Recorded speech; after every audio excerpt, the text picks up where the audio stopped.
जिंदगी और मौत के बीच सिर्फ एक शराब से भरे बक्से का फासला है, जिसका इस्तेमाल करके कोई भी अपनी मंशा पूरी कर सकता है। इन कही गई बातों का मतलब जानने के लिए स्कूल टेल्स की दूसरी एपिसोड की शुरुआत करते हैं। तो शुरुआत के सीन में बताया जाता है, एक समय था जब किसी सीनियर ने खुद को खत्म करने से पहले अपनी मौत का जिम्मेदार अपने क्लासमेट्स को ठहराया था। शराब से भरे बक्से में उसने अपना एक सीक्रेट महफूज भी रखा था और इसी स्कूल में वो सीक्रेट अब तक छिपा हुआ है।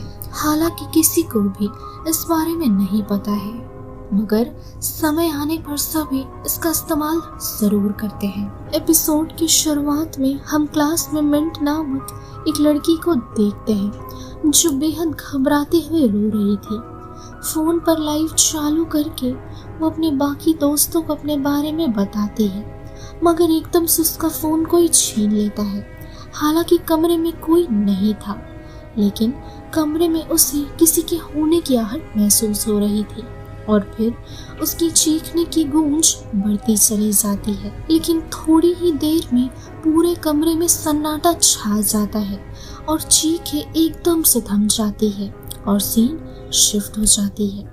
अगली सुबह रीना और टीना को दिखाया जाता है।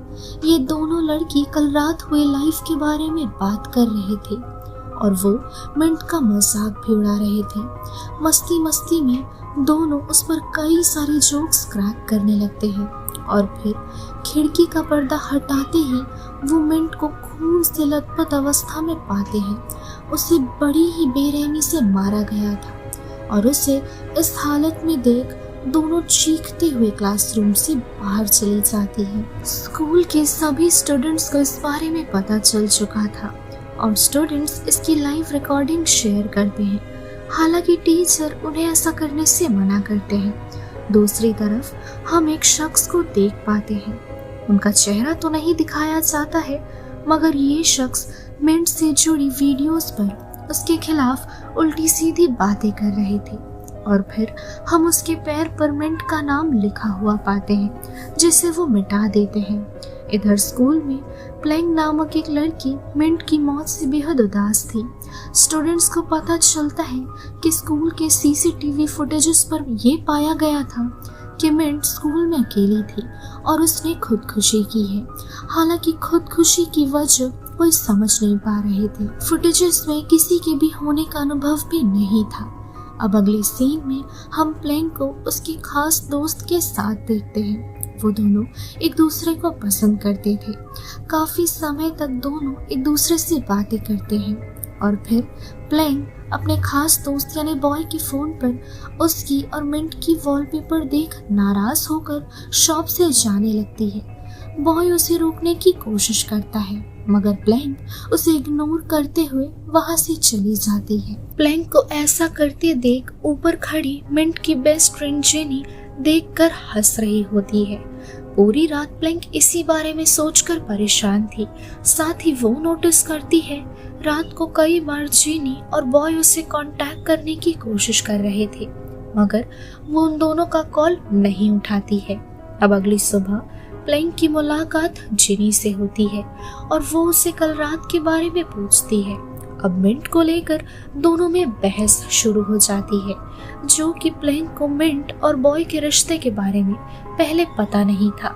साथ ही प्लैंक को और बुरा फील करवाने के लिए जेनी बताती है कि वो खुद भी काफी समय से बॉय को जानती है। ये जानने के बाद प्लैंक बेहद गुस्से में थी। बड़े ही गुस्से में वो वहां से चली जाती है।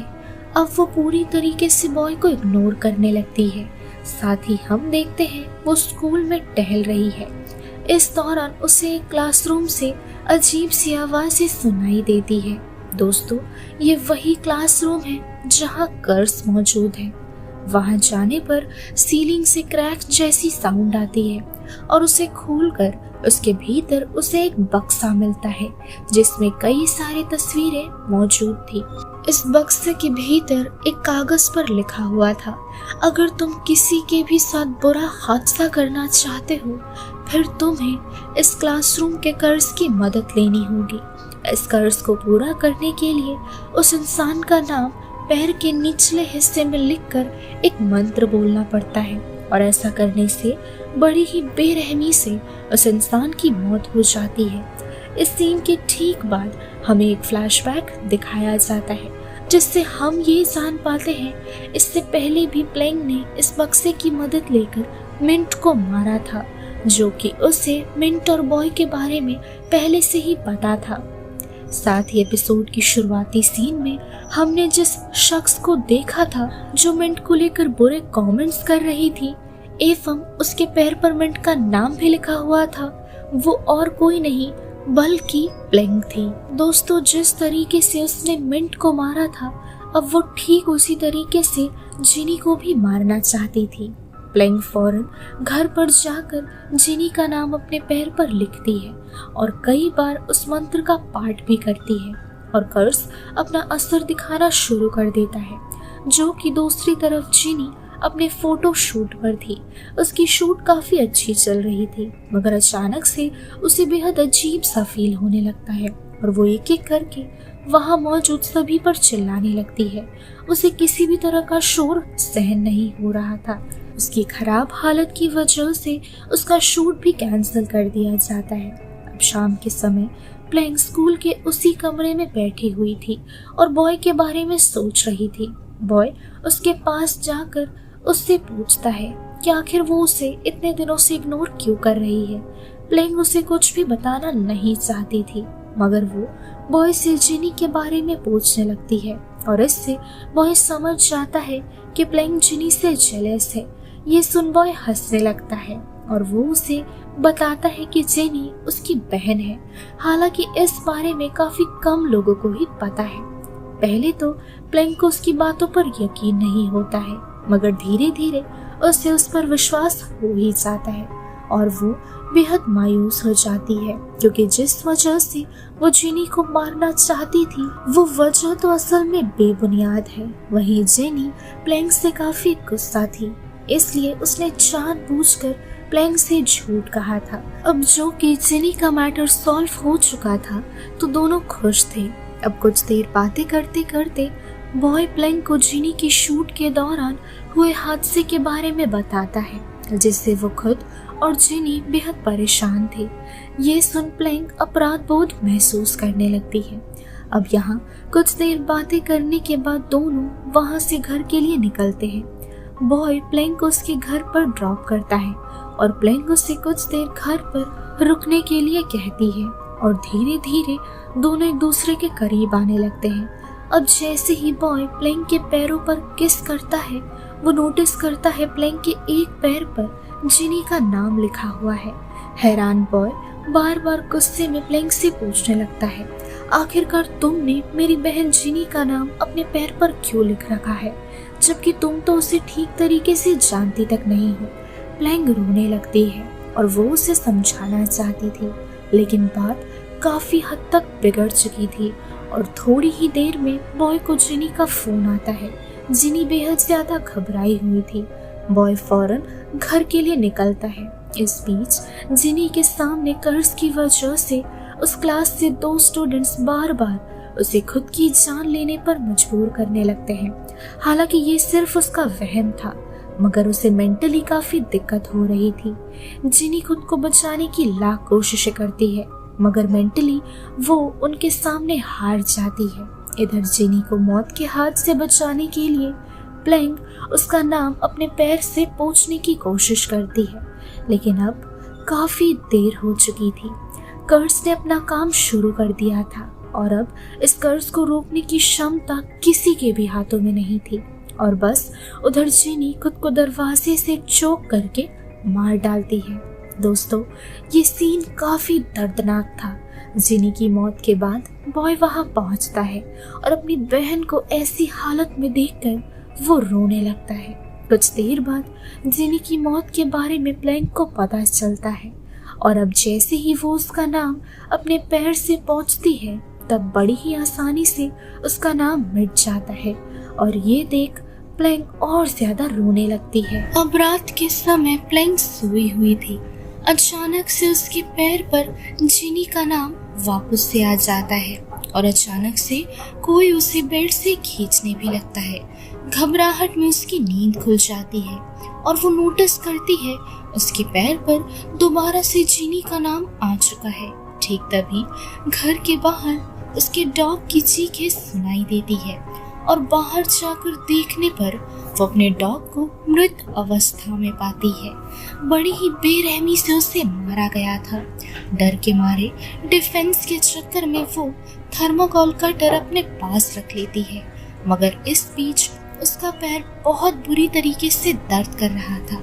प्लेइंग दर्द से करारते हुए अपना पैर चेक करने लगती है, मगर अपना पैर देख वो हैरान रह जाती है। उसके पैर पर अजीब सा इन्फेक्शन फैलता जा रहा था, जिसके चलते उसका दर्द और भी ज्यादा बढ़ता जा रहा था।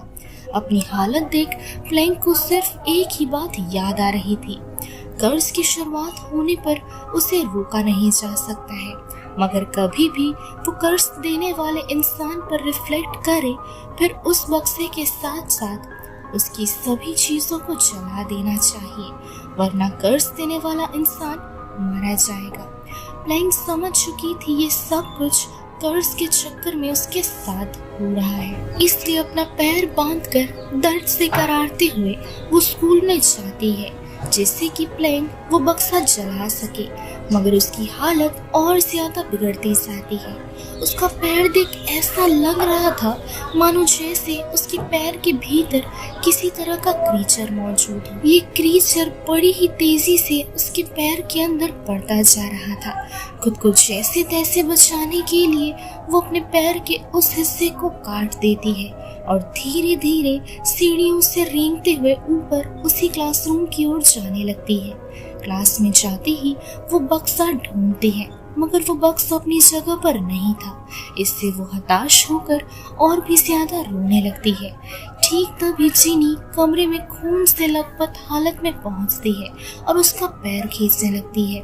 उसे ऐसी हालत में देखकर प्लेइंग जिनी से माफी मांगते हुए कहती है, मैं तुम्हें और मिंट को नहीं मारना चाहती थी, मगर मुझसे गलती हो गई, मुझे ऐसा नहीं करना चाहिए था।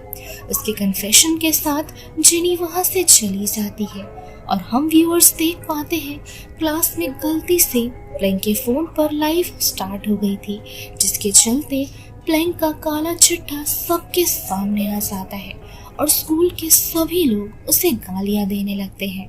ये देख प्लेइंग को बेहद बुरा लगता है, वो रोने लगती है। ठीक तभी जिनी उसका पैर दोबारा से खींचती है। जिनी ने उसके पैर के उसी हिस्से में पकड़ रखा था जहां वो क्रीचर मौजूद था। प्लेइंग दर्द से करारने लगती है और बस आखिर में खुद को बचाने के लिए प्लेइंग अपना पैर काट देती है।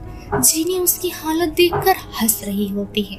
वहीं प्लेइंग का पूरा शरीर खून से लथपथ हो चुका था।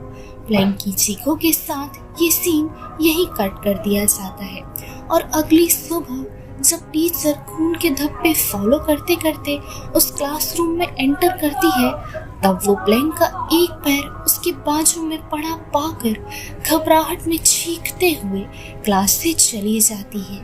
जैसे ही ये बात पूरे स्कूल में फैल जाती है, बॉय उसे लेकर सोशल मीडिया पर एक पोस्ट डालता है कि प्लेइंग बेहद अच्छी लड़की थी और उसके साथ गुजारा गया समय उसके लिए बेहद खास था, मगर नियति को ये मंजूर नहीं था। अब यहाँ से हमें फ्लैशबैक का सीन दिखाया जाता है जब बॉय और प्लेइंग उस कर्स वाले क्लासरूम में मौजूद थे। तब प्लेइंग को क्लास में कुछ आवाजें आ रही थी। उन आवाजों को फॉलो करके बॉय को वो बक्सा मिला था और फिर क्या था, उसने वो बक्सा अपने पास रख लिया। साथ ही प्लेइंग की कर्मों की सजा देने के लिए बॉय ने इस बक्से का इस्तेमाल करके उसे भी बेरहमी से मार डाला और इसी के साथ ये एपिसोड यही खत्म हो जाती है। सो दोस्तों, यही थी आज की हमारी एक्सप्लेनेशन वीडियो। ये वीडियो आप सभी को कैसी लगी कमेंट्स में अपने अपने व्यूज जरूर बताइए। तो चलिए मिलती हूँ अगली वीडियो के साथ। टिल देन स्टे सेफ, शब ख़ैर।